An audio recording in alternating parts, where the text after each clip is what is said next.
వాడొక లాయర్, వాడొక సినిమా నిర్మాత, వాడొక ప్రముఖ వ్యాపారవేత్త, వాడొక మోడల్.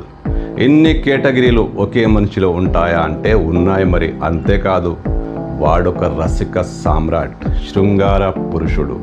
ఎస్, ఢిల్లీలో ఆనంద్ మోహన్ అనే ఒక మోసగాడిని సైబర్ క్రైమ్ పోలీసులు అరెస్ట్ చేశారు. బెంగాల్కు చెందిన ఆనంద్ మోహన్ వివిధ సోషల్ మీడియా ప్లాట్ఫామ్లలో 500 మందికి పైగా యువతులను మోసం చేసినట్లు గుర్తించారు. మ్యాట్రిమోనీ కావచ్చు, ఫేస్బుక్ కావచ్చు, ఇన్స్టాగ్రామ్ కావచ్చు, రకరకాల సోషల్ ప్లాట్ఫామ్లు ఏమైనా కావచ్చు.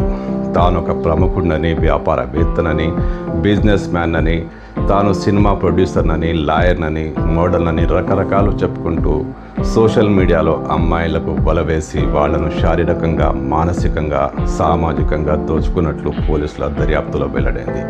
500 మందినా ఇంకా చాలామంది ఉన్నారన్న విషయాన్ని ఇప్పుడు ఢిల్లీ సైబర్ క్రైమ్ పోలీసులు అతన్ని విచారిస్తున్నారు. కానీ వీడు అత్యంత దారుణంగా సంఘంలో ఒక పెద్ద మనిషిని చెప్పుకుంటూ మ్యాట్రిమోనీలో ఫేక్ ప్రొఫైల్స్ క్రియేట్ చేసి, ఫేస్బుక్లో ఫేక్ ప్రొఫైల్స్, రకరకాల సోషల్ మీడియాలో అన్ని ఫేక్ ప్రొఫైల్స్.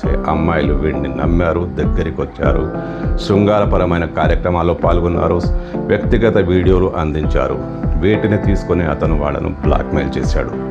కానీ టైం బాగాలేకనో ఖచ్చితంగా నేరగాడు దొరుకుతాడు కదా, ఇతను కూడా దొరికిపోయాడు. బెంగాల్కు చెందిన ఆనంద్ మోహన్ను ఢిల్లీ సైబర్ క్రైమ్ పోలీసులు అరెస్టు చేశారు. ఇప్పుడు లోతుగా దర్యాప్తు చేస్తున్నారు. ఇంకా ఎంతమంది దురాఘాతాలు బయటకు వస్తాయో తెలియదు. ఇప్పటికే 500 మంది మోసపోయినట్లు, దేశవ్యాప్తంగా 500 మంది మోసపోయినట్లు ఢిల్లీ పోలీసులు గుర్తించారు.